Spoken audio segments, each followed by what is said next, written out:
революция кылгандарга же бир оңдойм дегендерге орунду бошотуш керек деген бир ой ичимде да пайда болду. Ошол учурда тил табыша албай калдым. Канатбек Исаев бетте анын дагы бир нерв жагынан да болду окшойт. Бир аз бизге туура эмес мамиле кылып койду. Бул абдан катуу талашталып болду. Абдан катуу. Президенттик администрация чейин кийлигишип атып, анан кийин нараң ачтык да. Экинчи жолу деле жардамчылар туура эле жазганда, өзү эле айткан. Бирок бул жерде эч кандай мындай күнөө анан кийин бир эмени көргөн жокмун да.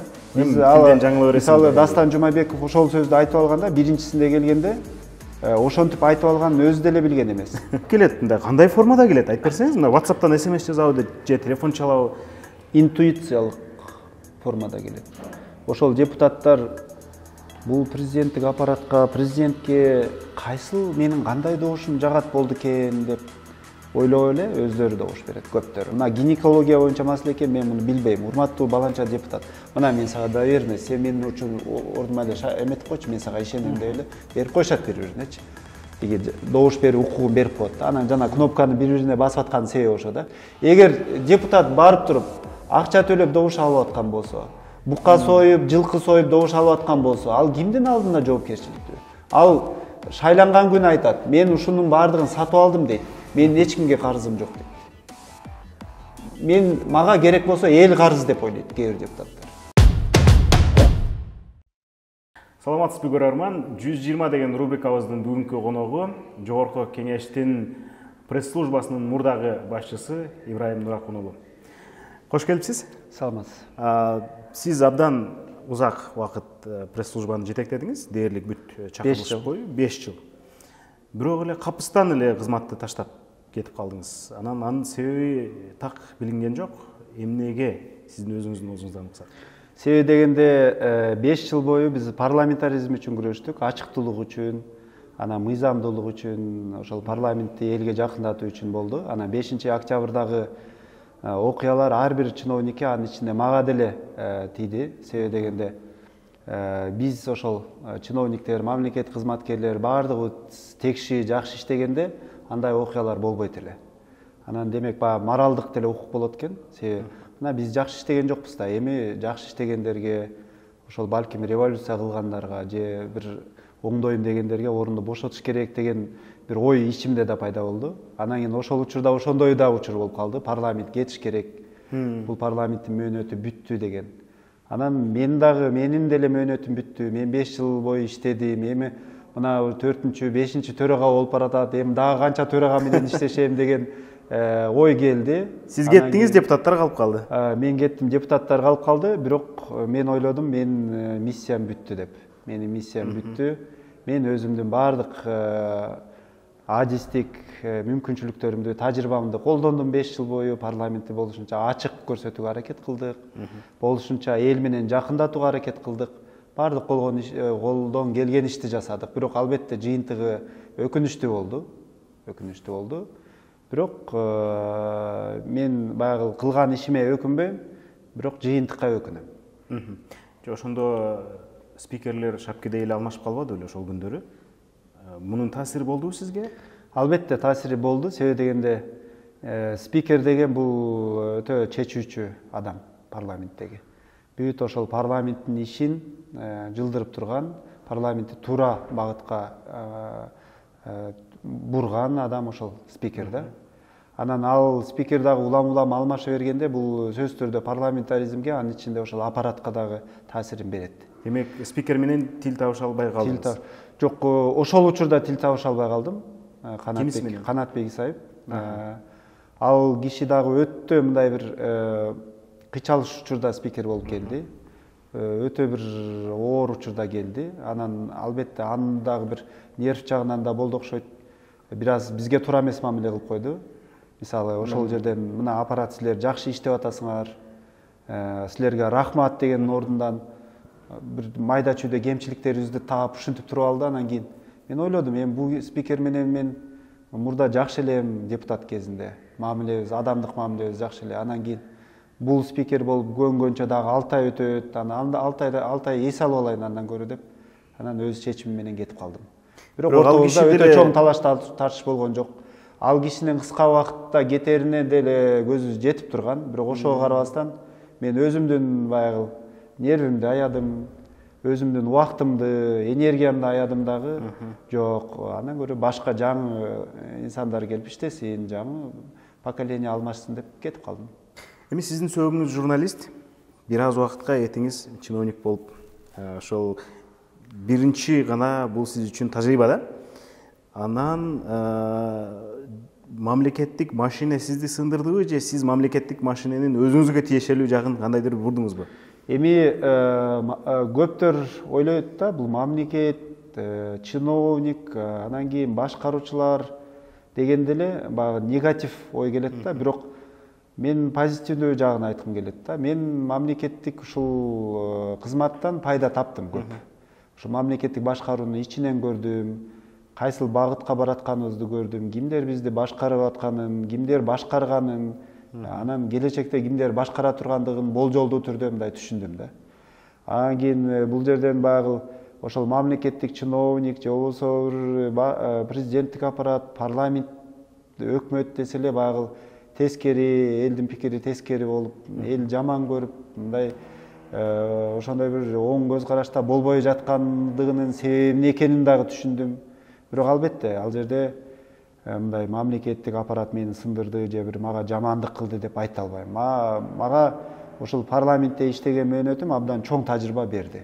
Мен дагы парламентке өзүмдүн болгон мүмкүнчүлүктүү тажрыйбаларымды бердим, болгон энергиямды бердим. Бирок ошондой эле парламент дагы, ошол мамлекеттик кызмат дагы мага чоң мындайча айтканда тажрыйба берди. Пайда таптым деп атпайсызбы? Биз билебиз, депутаттар 5 жыл ичинде абдан көп эле пайда табат да, өзүнүн байлыктарын жакшы эле өстүрүп алышат, бизнестерин гүлдөтүп алат, таасирлерин арттырып, туугандарын кызматка коюп үлгүрүшөт. Сизде бул жагынан кандай пайда болду? Эми бул жагынан мен туугандарымды эч кимди ишке орноштура алган жокмун, бирок 5 жылдын ичинде мен ошол депутаттар менен журналисттердин ортосундагы мамилени жакшырдым, элдин ортосундагы байланышты жакшырдым. Анан кийин парламенттин ачыктуулугуна салым коштум. Мисалы, ошол залдардагы жана камераларды, түз эфирлерди, кийин ошол фракциялардагы түз эфирлердин баардыгын уюштурууга жетиштик да. Ошол камераларды эл аралык донорлордон алдык, өзүбүздүн парламенттин бюджетинен алдык. Ошентип атып баягы ошого жеткиздик. Ар бир депутат менен тренинг өткөрүп чыктык, мындайча айтканда. Ар бир депутат ошол элдин алдына чыгып сүйлөш керек, элге жооп бериш керек деген нерселерди берип чыктык да. Анан мен ошондой бир көп эле эки жактуу пайда болду десек болот. Сизде ошол бирок эми акчалай жагынан пайда болгон жок. Себеби дегенде мен мисалы ошол мамлекеттик кызмат алган зарплата эми албетте бул медиктердин, мугалимдердин айлыгынан жогору. Бирок мен мисалы мурда BBC'де алган же бир башка уюмдарда иштеп алган зарплатаман 10 эсе, 20 эсе төмөн да. Анан мисалы эмгек акы жагынан мен пайда көргөн жок. Бирок жетип атты. Жетип атты бирок. Себеби деген ошол зданиядан чыкпасаңыз жетет. Анан дал ошол бардык жыйындарды түз эфирде көрсөткөн үчүн сизге депутаттар нааразы болгон учурлар да болгон жаздыңыз. Анткени күн сайын эле көрсөтүлөр, кимиси мурдун чукуйт, кимиси туура эмес сүйлөйт, кимиси сөздөн жаңылат, кимиси башка кылат.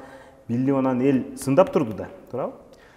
Ошондой башында депутаттар, көп мындай таасирдүү депутаттар дагы, фракция лидерлери дагы эмнеге ушул түз эфирдин кереги бар? Бизди ансыз деле эл жаман көрөт, мындан кийин деле жаман көрөт, буга чейин деле жаман көрөт, деги эле жакшы көрбөйт бизди. Андыктан эмне кыласыңар ушуну сүйлөп, анан кийин бирөө жаңылыш сүйлөп алат, бирөөсү туура эмес окуп алат, бирөөсү мындай туура эмес бирдемкени көрсөтүп алат. Анан ошонун баарын көрсөтүп, ан сайын жаман көрсөтүп, эмне кыласыңар деген пикирлер башында эле айтылган. Бирок эми биз ошентип өнүгөбүз да, ушул каталарды көрүнүп, айнектин ичиндегидей болуп, депутаттар жүргөндө ошол жерден түз жүргөндү үйрөнсүн биринчи. Анан кийин элге чыкканда дагы ошондой телевидениеде ар дайым камера болгондой болуп жашасын депутаттар. Ошого үйрөнсүн. Келет болочоктогу депутаттар да ошого үйрөнсүн. Анан оңой эле ушуга жете алдыңызбы? Ошондой бир ачык жеке турмушу дагы, мамлекеттик кызматы дагы бүт баары ачык болуш керек. Тапкан байлыгы дагы бүт баардыгы ачык болуш керек. Мына ошого үйрөнүш керек деген ошол бир аргументтерди айтып, ошол учурдагы жетекчилерди макул кылдык да. Макул кылып, бул абдан катуу талаш талкуу болду. Абдан катуу.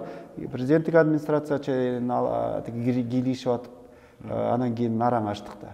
Анан кийин ошол учурда мына Асылбек Жээнбеков, азыр мисалы Асылбек Жээнбеков десе көптөр терс пикирде.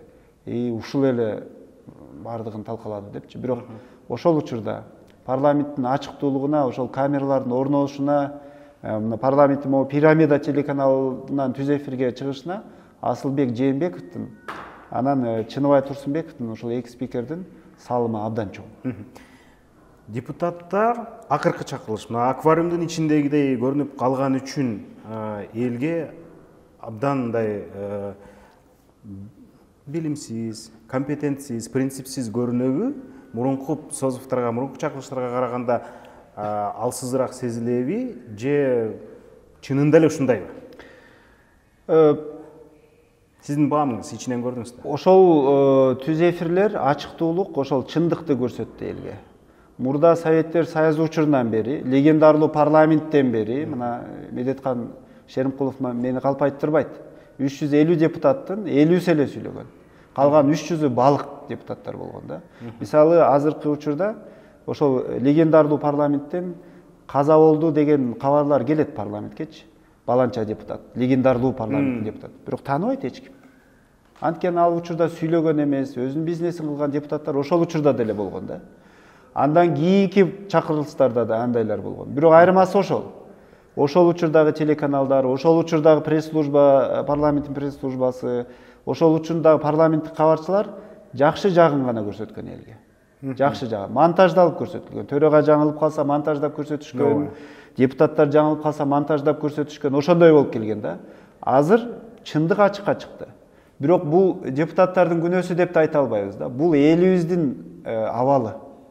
Бул Франкфурт жана Майами деген чыкмак эмес да ал учурда, э? Чыкмак эмес. Депутат бул коомдун эле күзгүсү да. Эл кандай болсо депутат деле ошондой. Элден айырмасы жок. Эми ушул жерде ошол сөздү Франкфурт жана Майами деген эки жолу айтылат да. Анан ошол жардамчылар жазып берип коюптур депчи. Демек жардамчылардын арасында дагы бар да ошондой, э? Жардамчылары жазып берип коюптур деген менин оюмча калпсыз сөз. Өзү эле айтты. Экинчи жолу деле жардамчылар туура эле жазган да. Өзү эле айткан. Бирок бул жерде эч кандай мындай күнөө анан кийин бир эмени көргөн жокмун да. Биз мисалы Дастан Жумабеков ошол сөздү айтып алганда, биринчисинде келгенде ошентип айтып алганын өзү деле билген эмес. Тияктан соцсеттен, телеканалдардан муну аябай шылдыңдап атканда Дастан Жумабеков эртеден таңкы саат 9-дан кечки там 6-7-ге чейин заседанияны алып барган. Ал эртең менен 1-2 секундтун ичинде айтылган сөз. Ал унутуп деле калган. Кечинде ошол жумуш бүткөндөн кийин кирип, сиз момундай жаңылып калдыңыз, элдин баары шылдыңдап атат. Эмнеге жаңылып калдыңыз дегенде, мен ошондой сөз айтып алдымбы деп көзүн бакырайтып, мени карап отурган эсимде да. Анан, урматтуу төрага, мына бул деген момундай сөз, бул мындай деген шаар, бул жерге сиз бара элексиз, кийин барып келели, эмкиде туура окуңуз десем, болуптур, эмкиде туура окуйм деп туруп, эмкисинде да жаңылып калып атпайбы? Анан ал баа чоң күнөө эмес да. Бизде эл ошону туура эмес күнөөдөй кабыл ала албадыбы? Ал шаарды көрбөсө төрага, ал шаарда бизнес кылбаса, ал шаарга өмүрү барбаса, айылдагы 12 баланын бири болсо, мисалы айылда тиги 5-эле класска чейин окуган айылда окуса, ошондой болсо. Анан кийин ал каяктан Франкфурт жана Майами деп айтып алганы, мисалы нормалдуу эле көрүнүш. Андан коомчулук башка да сөздөрүнөн, башка кыймыл аракеттеринен мындай өөн таап, анан ошонун өзүн билимдин көрсөткүчү катары сыпаттоолор дагы чыкты да. Буга каршы эми мисалы бизде эң билимдүү башкаруучулар болду да. Аскар Акаевден билимдүү адам барбы? Биздин мамлекетте азыркыга чейин жок да.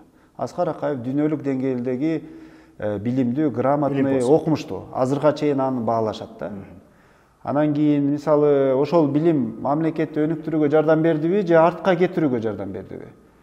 Билимдүүлүк менин оюмча билимдүү болсо эле мамлекет башкаруучу мынтип туура сүйлөсө, шаарлардын артын туура айтса, анан орусча туура сүйлөсө, анан англисче жакшы сүйлөсө эле мамлекет оңолуп жиберет деген бул жаңылыш түшүнүк. башкаруучу жүрөгү таза болуш керек да, ыйманы таза болуш керек. Андан кийин өң болот. Болбосо ал мына билимсиз экен, аны могул соотечественники деген сөз туура эмес айтып алыптыр, же маяне деп айтып алыптыр деп эле антип эле өзүбүздүн адамдарды, өзүбүздүн атуулдарды баса бере турган болсок, артка эле тарта бере турган болсок, анда өнүкпөйбүз.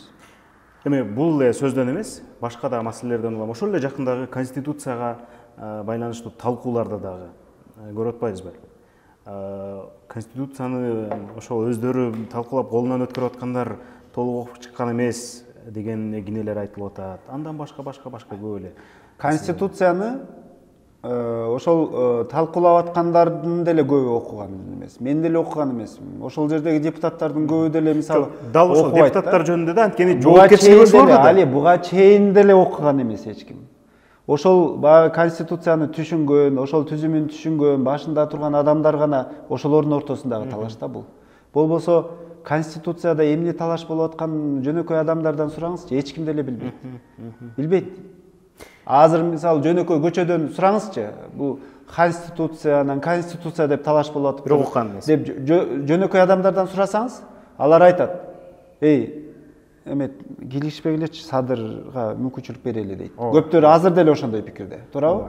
Ошондуктан бул жерде ошондой бир жанагындай жаңылыш сөз, анан кийин бир окубай калган нерсе эмес, талаш башка багытта болуш керек деп ойлойм да. Башка багытта. Ошол адамдарга туура, жалпы элде эл билимдүү болсо, эл сабаттуу болсо, эл ошол өзүнүн укугун билсе, эл туура депутатты тандаганды билсе, депутат дагы эртең конституцияны окуп, мыйзамдарды каталарына чейин окуп, орфографиясына чейин окуйт. Бул маселеге да келебиз, шайлоо системасы боюнча. Анан кийин эме сурайын деп атканым, билим жагын сиз айттыңыз, принциптүүлүк маселеси болуп атат да. Жакында депутаттар бул конституция президенттик башкарууга алып келерин билип туруп, ошого жол ачкан референдумду дайындашты. Анан 4 жыл мурда эле парламенттик башкарууну күчөтүп, премьердин бийлигин күчөткөн азыркыдан карама-каршы таптакыр системага макулдук берген эле ошол эле депутаттар, ошол эле фамилиялар да.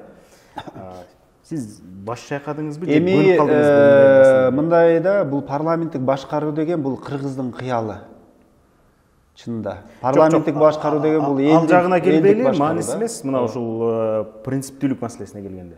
Принциптүүлүгү кайсы принципти айтасыз? Сиз баш чайкадыңызбы, же көнүп калдыңызбы? Мисалы 2016 жылы Атамбаевдин басым астында ал сунуштаган конституцияга жол ачылса, азыр Жапаровдун басым астында ал демилгелген эми баш чайкаган жөнүндө айтып атсаңыз, мен 2020 жылы эмес, 2015 жылы эле баш чайкагам.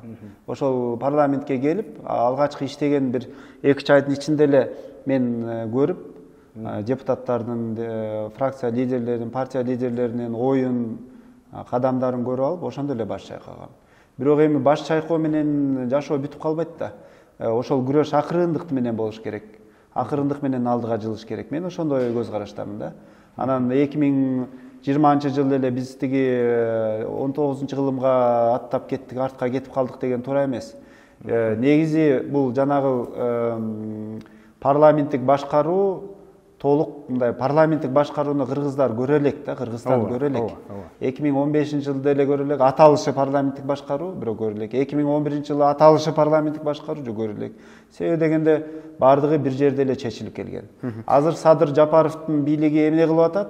Ошол эле нерсени мыйзамдаштырып атат.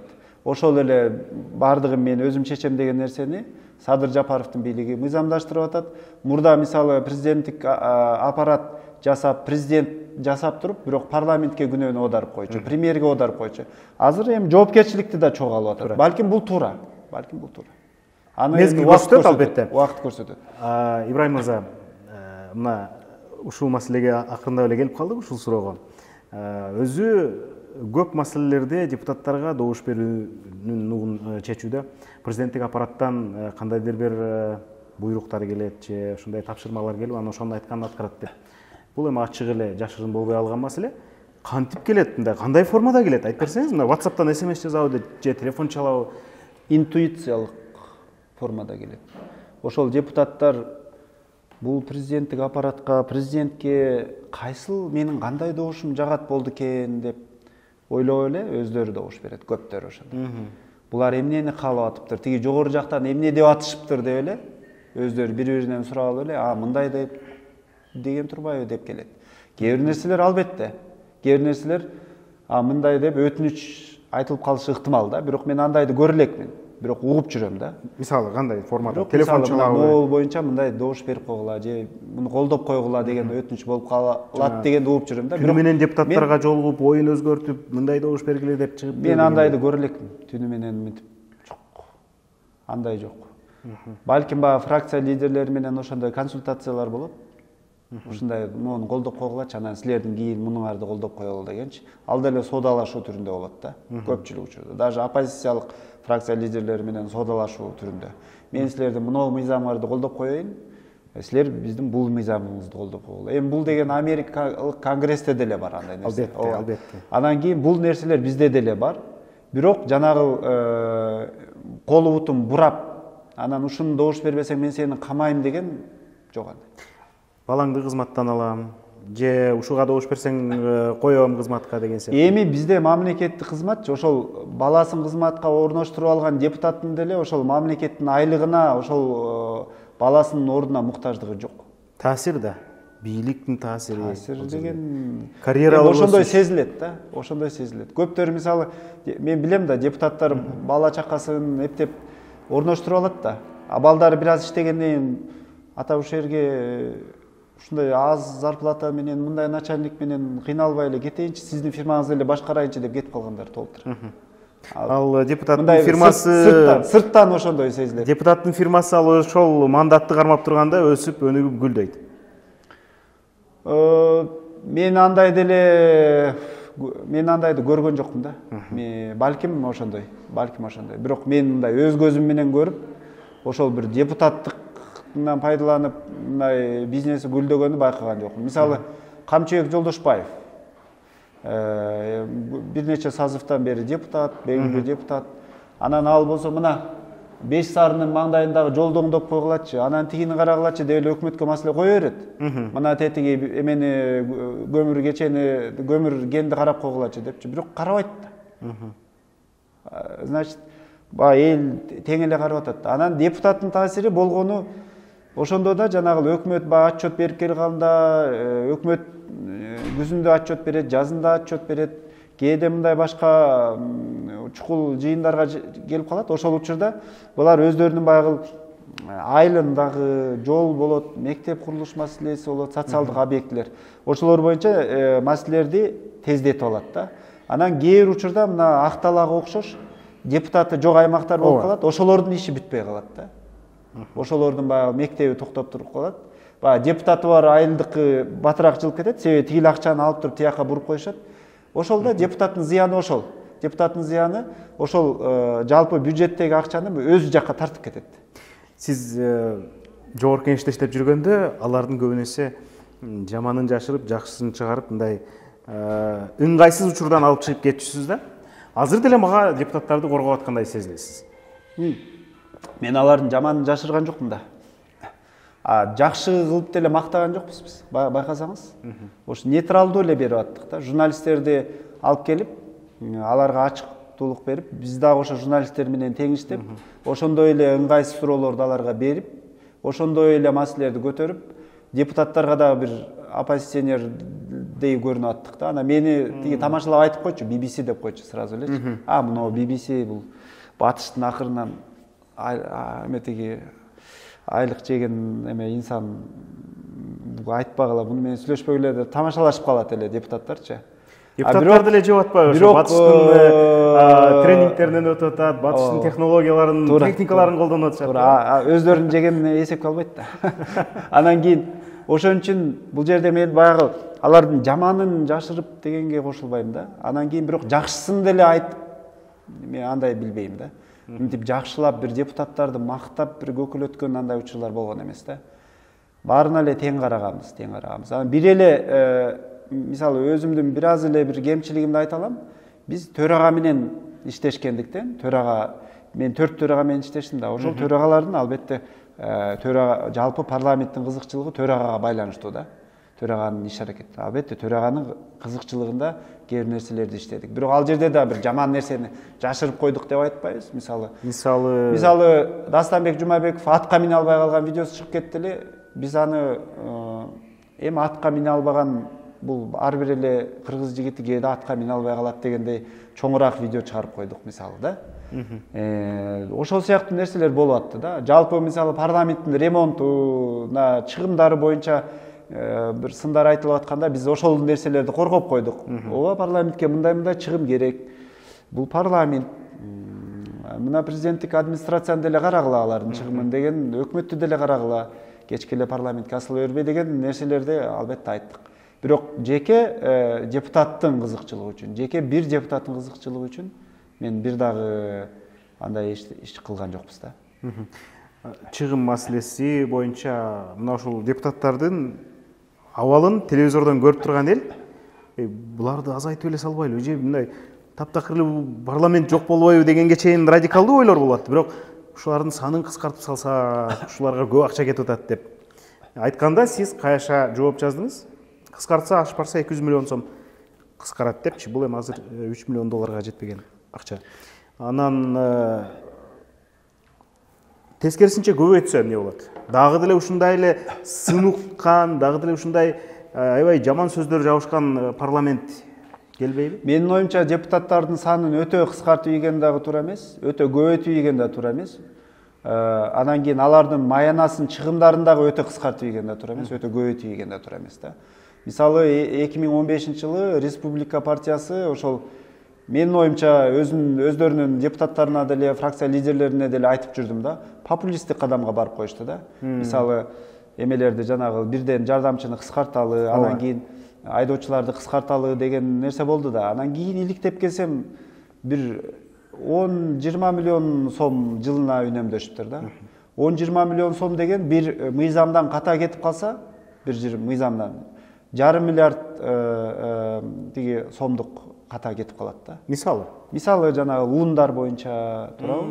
Мөңгүлөр боюнча, экология боюнча, мына эле жанагы бензин боюнча, туурабы? Мамлекетке ошондой боюнча, биздин ушундай экономикалык нерселерге, инвестиция боюнча нерселерге ошондой бир туура эмес лоббисттик же болбосо ошондой бир тескери зыян берген мыйзамдар келип кала турган болсо, анда миллиарддаган акча адамдарга да келет. Туристтердин туризмге зыян берген мыйзамдар болгон мисалы. Анан кийин ошондо ошол учурда жанагы депутатка экинчи жанагы юрист жардамчы жетпей атты да.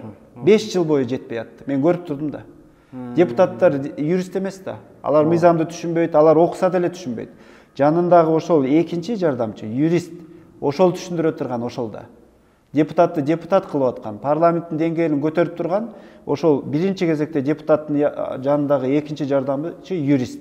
Анан дагы бир ошол парламентти көтөрүп турган бул аппарат. Парламенттин аппараты да. Ошол парламенттин жүгү. Анан жүктүн баары аппаратка калды дагы, ал жанагы депутат иштебей эле калды да 5 жылчы. Бул анан кийин 20, 30, 40 миллион сом үнөмдөдүк 5 жыл бою. Бирок менин оюмча жүздөгөн миллион зыян тартты. Бул жанагындай бай бизнесмен депутаттарга эч таасири жок. Ал эми айлыктан гана көз каранды болуп жашаган депутаттар албетте. Ошондой болду да. Кээ бир депутаттар өздөрүнүн айлыгынан юристтерди жалдап атышты. Бай депутаттар өзүнүн зарплатасын берип эле экинчи юристти баары бир кармашты. Байыраак фирмасы бар андай депутаттар ошондой кылышты.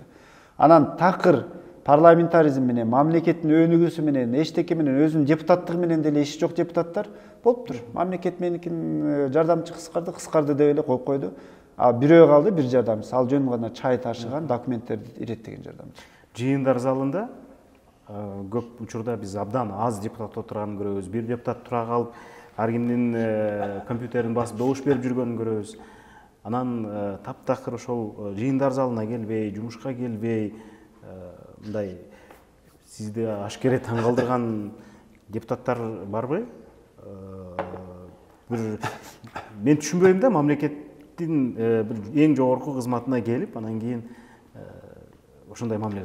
Бул нормалдуу көрүнүш. Биз Латвия, Литвадагы парламенттерге бардык, ал жерде деле аз эле адам отуруп атты. Турциянын парламентине бардык, ал жерде деле аз эле адам отуруп атты. Мындай депутатты айдап келе тургандай адам эмес алар.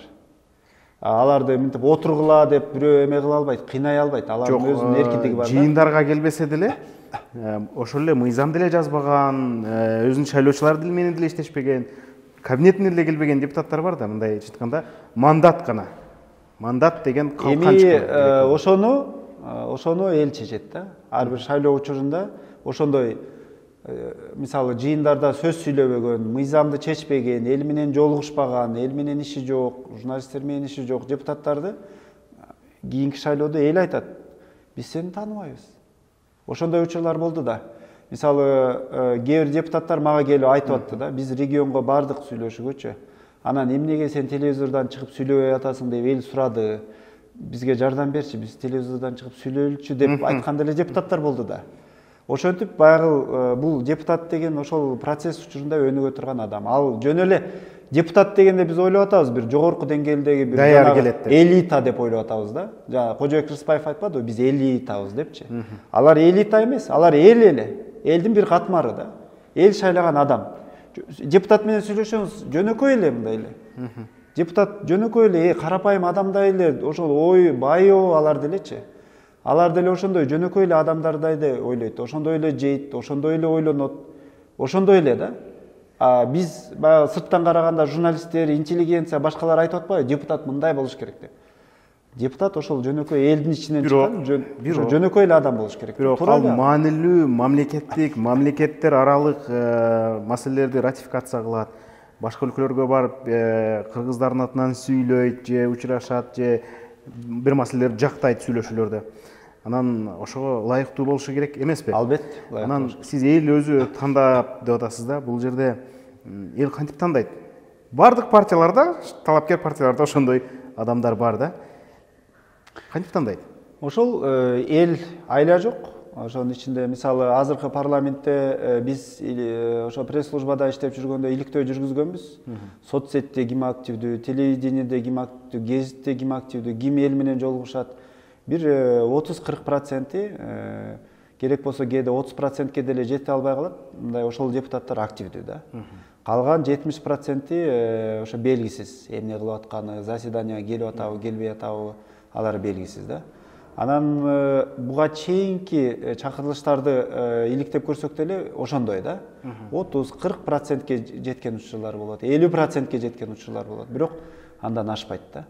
Ошол активдүүлүк, шайлоочулардын активдүүлүгү деле ошондой болуп атпайбы? Мисалы 50%ке жетпей калып атпайбы шайлоочунун активдүүлүгү. Ошол депутаттын активдүүлүгү да ошондой. Добуш бергенде да ошондой, сүйлөгөндө, катышканда да ошондой. Депутат түшүнбөгөндөн кийин мен бул маселени түшүнбөйм. Мен билбейм бул маселени. Мына гинекология боюнча маселе экен, мен муну билбейм. Урматтуу баланча депутат. Мына мен сага доверенность, сен менин ордума эле эметип койчу, мен сага ишенем деп эле берип коюшат бири-биринечи. Тиги добуш берүү укугун берип коет да. Анан жана кнопканы бири-бирине басып атканын себеби ошо да. Кээде бир фракциядан бир-эки эле депутатка тың депутат болот. Постоянно келип мынтип отурган, постоянно сүйлөгөн 2-3 эле депутат болот. Ошол бир фракция бардык ошолорго берип коет да. Ушулар билет. Ушулар эле отурсун, ушулар биздикин бассын деп эле коет да, бүт. Бул ишке шалакы мамиле деп эсептебейсиз? Шалакы деп эсептебейм. Себеби дегенде алар өзү билбейт да. Ошол депутат келип отурганда деле, мисалы 18 депутаты бар фракция дейли. Ошол 12 депутат келип отурганда деле алар берки 5-өөнүн пикирин сурайт да. Сен билесиң го, кайсыга басалы дейт. Анан алар айтат: "Мынол биздин пикирибиз мындай." Могул туура дейт. Анда туура деп туруп ошону басат да. Анан ошентип отуруп, башында ошентип иштешет. Анан кийин баягы көнүп калгандан кийин мынтет: мен барсам деле сен айткандай басам. Мына наверное сен эле басып кой дейт да. Эмнеге бул шалакылык эмес? Мисалы бул абдан системалуу болуп кетип атпайбы? Эми сиз абдан тар багытты көрсөттүңүз гинекология деп. Ал эмес, башка деле мисалы Кыргызстандын өтө керектүү маселелеринде деле жок да. Албетте, бул эми жоопкерчилик маселеси.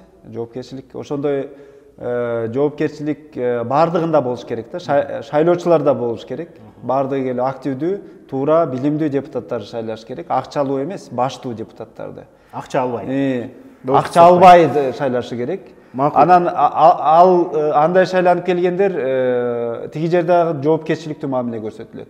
Эгер депутат барып туруп акча төлөп добуш алып аткан болсо, бука союп, жылкы союп добуш алып аткан болсо, ал кимдин алдында жоопкерчиликтүү? Ал шайланган күнү айтат, мен ушунун баардыгын сатып алдым дейт. Менин эч кимге карызым жок дейт. Мага керек болсо эл карыз деп ойлойт кээ бир депутаттар. Анткени мен көпүрө салып берип атам, мектеп салып, мечит салып берип атам. Эл мага карыз. Мен кимге карызым? Мен мамлекеттин айлыгы, мамлекеттин 20 000 сомун мен мынакей деп туруп эле кайрымдуулукка 1 миллион сом салып коет. Мына мен кутулдум деп коет. Мага мамлекет карыз деп коет кээ бир депутаттар. Ошондуктан ошол баардык нерсе элдин өзүнөн башталат да. Эл шайлоочулар жоопкерчиликтүү мамиле кылса, коомчулук, интеллигенция, журналисттер ошол баардык нерсеге жоопкерчиликтүү мамиле кылса, ошентип өнүгөт да. Биз баягы бир кыялыбыздагы нерсени күтүп атабыз да. Эч качан андай биз кыялыбыздагыдай парламент жакынкы 10-20 жылда болбойт да. Жок, бирок биз курганга аргасызбыз да. Себеби дегенде маанилүү маселелерди чечкенде парламенттен өтөт, мисалы тыштан чоң кредиттерди алуу маселеси болот, же бир чоң объектилерди бирөөлөр менен келишим кылып куруу маселеси болот, тышкы карыздын көбөйтүлөт анын арты. Анан ушундай маселеде депутаттардын билимдүүлүгү, принциптүүлүгү өтө зарыл болот атпайбы? Зарыл. Анан эл ошол депутаттардын эл тандаганда да эми ушул жерден партиянын ичинен эле баягы бүкүлү кетип калып атат, иргелбей, иргеп тандайлы деп. Азыр бир тарабы жанагыл бир мандаттуу шайланып келсин деп сунуш киргизип атышат. Андан сырткары преференциалдык болсун. Партиянын ичинде ар бир талапкердин фамилиясына дагы добуш берилсин деген болуп атат.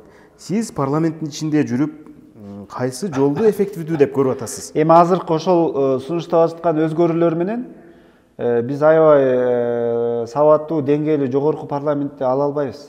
Анткени ошол преференциалдыкта деле, жанагы бир мандаттууда деле ушул эле депутаттар келет да. Акчалуу депутаттар, жылкы сойгон, бука сойгон, көпүрө салган депутаттар келет. Анан кийин бул оору бизде көп жылдардан бери бар да. Көп жылдардан бери. Акаевдин учурунан эле бери бар да.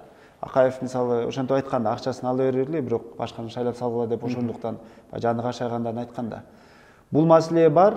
Ушундан улам баягы депутаттардын жанагы сиз айтып аткан маанилүү стратегиялык маселелер бар го. Эл аралык деңгээлдеги келишим болобу, чоң мамлекеттик деңгээлде элдин тагдырын чече турган маселелерде менин баамымда ошол президент болобу, өкмөт болобу кийлигишип келген да. Бул депутаттардын колунан келбейт, булардын деңгээли жок, булар жоопкерчиликсиз, булар баягы акча менен өтүп келгендер. Булар ушундай маселелерди чече албайт. Ошондуктан биз чечишип берип коелу деген принцип менен жашап келгенбиз да. Мындан кийин дагы ошондой эле баратабыз. Сиз айтып атасыз, 10 жылдап, 20 жылдап мындай кура албайбыз депчи. Демек, мына сиз өзүңүз жактап келген парламентаризмдин курулушу кыйын экен да. Жок, жакшы жагын айтып коеюнчу эми. Жакшы жагы биз ошол кыялдагы парламентаризмге 10-20 жылда жетпейбиз. Бирок эң жакшы жери биз ошол парламентаризм багытына акырындан өсүп келе жатат. Элдин аң сезими. Элдин мына азыр четке кагылган турат да парламентаризм. Жок, документалдык түрдө ошондой болот да. Бирок иш жүзүндө бул парламентаризм деген бул эмне? Бул элдин бийлиги да, туурабы? Бул элдин, коомдун ошо курултай болобу, курултай институту кирип калабы? Ал жерде да элдин пикири айтылат да. Парламенттеги жанагы бир мандаттуулардын пикири элдики болуп калат, туурабы?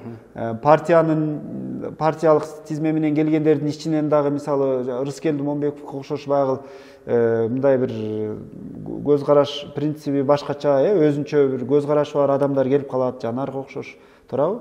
Ошондойлор келип калат да. Ошентип отуруп кайра эле бир 20-30% парламентке ошондой өз пикири бар, ошондой ачык айтып тургандар келет. Анан бул нерсе боло берет. Мен ойлойм, Өмүрбек Текебаев биз мындай космикалык ылдамдык менен Түркменистанга айланабыз деген пикири туура эмес да. Мен ойлондум, 1-2 айдан бери ойлондум, туура эмес. андайга эл жол бербейт. Сөзсүз да. Эл жол бербейт. Анткени элдин аң сезими мына биз уже 3-чү революцияны өткөрдүк.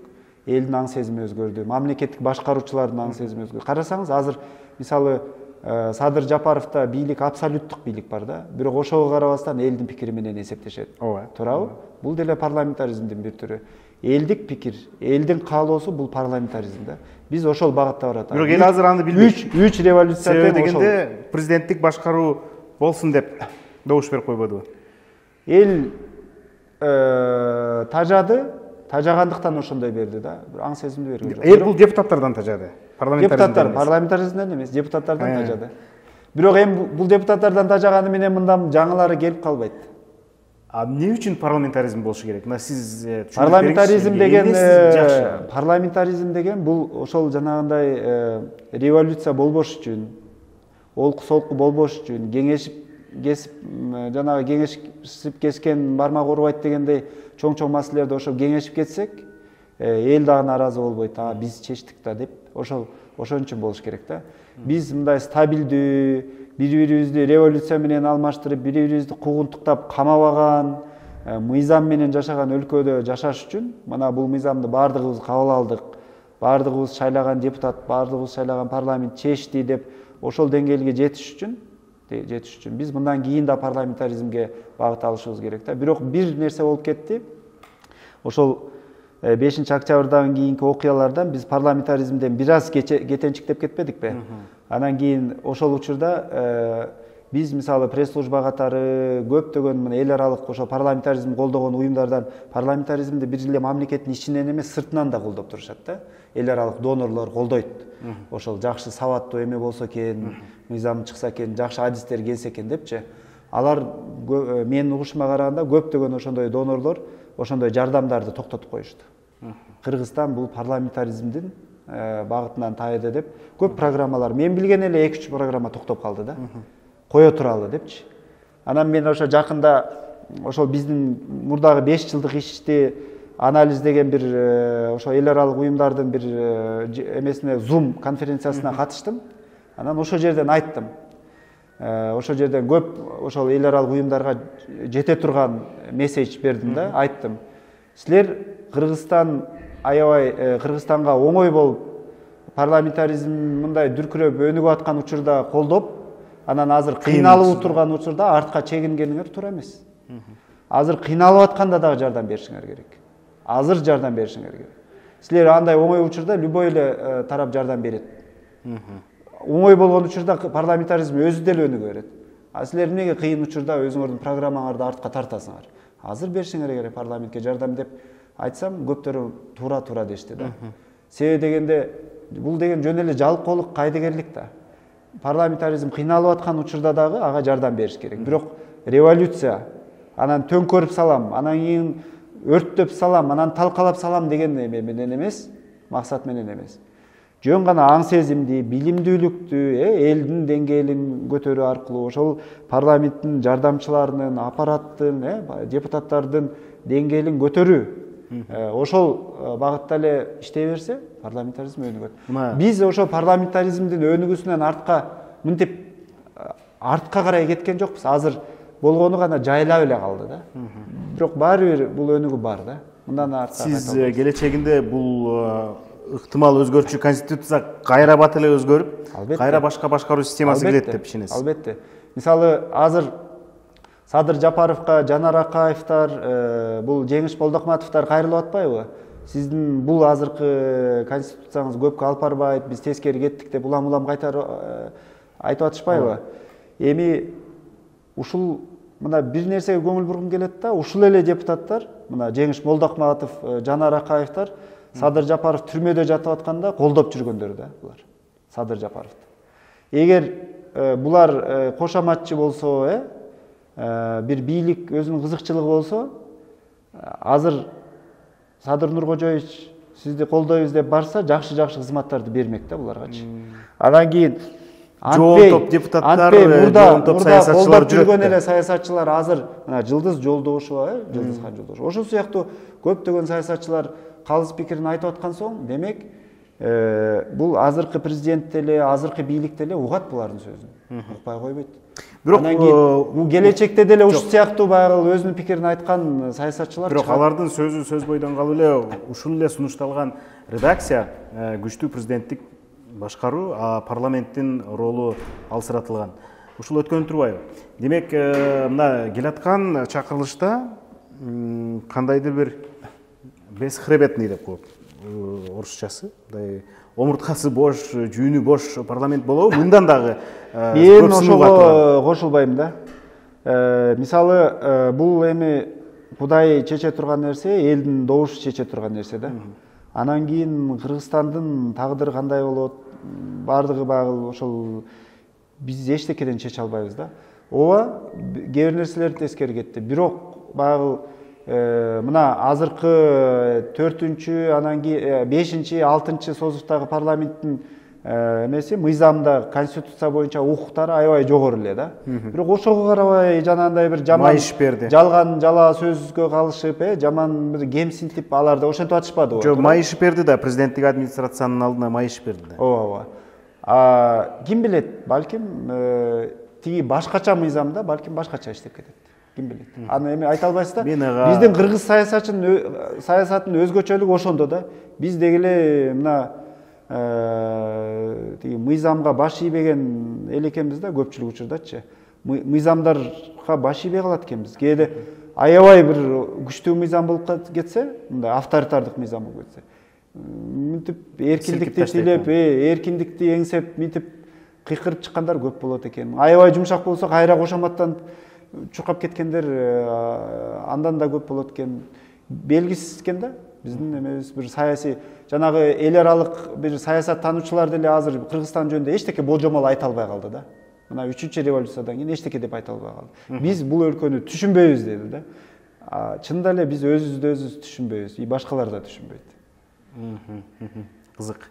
Ушул ойлончу маселе. Анан бир нерсе болуп атат да, мисалы көптөрү азыр мен тааныган саясатчылардын көбү элечи эмнегедир 4-чү революцияны күтүп атышат да. Ушул Садыр Жапаровдун иши болбой калат, экономикасы мына конституциясы начар болуп калды. Эл аралык уюмдар жактаган жок, эл нааразы болду, экономикасы начар болуп атат, мына кадырдык саясаты начар болуп атат. Эми бул бат эле бүттү, эми жазга жетпейт, күзгө жетпейт, эмки жылкыга жетпейт деле деп атышат да. Бирок жетип да калышы ыктымал. Көбүрөөк башкарып Кыргызстанды алдыга да өнүктүрүп кетиш ыктымал да. Сөзсүз түрдө. Бирок мына ушундай нерсенин өзү мындай спекулянттык да. Анткени мисалы 3-чү болобу, 4-чү же 8-чи төңкөрүштөр боло берсе, ал экономиканы ушунчалык алсыратары бештен белгилүү да. Экономика алсыраса эмне болот? Азыркыдай кымбатчылык болот. Элдин чөнтөгү жукара берет, сомдун куну кетет. Башка коопсуздук маселелери дегендейчи. Ошол үчүн революция болбош керек, тынч жашашыбыз керек. Сөзсүз да. Анан сиз айттыңыз, эмки чакырылыш балким күчтүүрөөк болот деп. Мен бирок ага ишенбейм, бирок күчтүү кылганга аракетти көрө берели. Ушуну менен бүгүнкү маегибизди соңуна чыгардык. Бизде конокто Жогорку Кеңештин пресс кызматынын мурдагы жетекчиси Ибрайым Нуракун уулу болду. Сизге чоң рахмат. Саламатта калыңыз.